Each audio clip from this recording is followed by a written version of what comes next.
You know, just chilling in that trap house in the projects, bruh. Came out to a call. They said they just needed a brand new system charged up.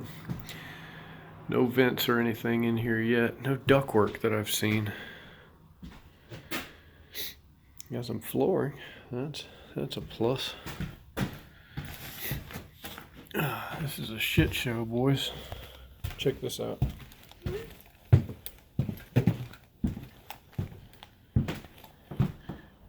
Huge ductwork that they're putting in. Behold this beauty. Look at that sleeved ductboard. That's custom right there. You can't find that everywhere.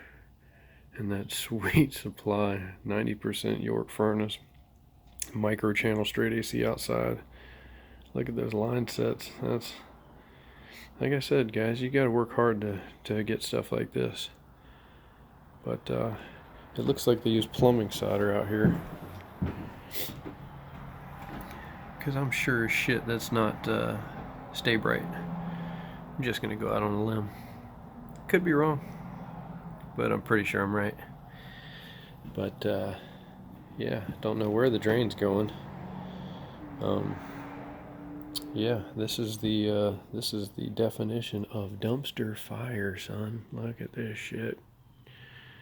Good Lord have mercy. Yeah, just charge it up. That's all it needs. A little Freon. That'll work. Oh, gotta love it.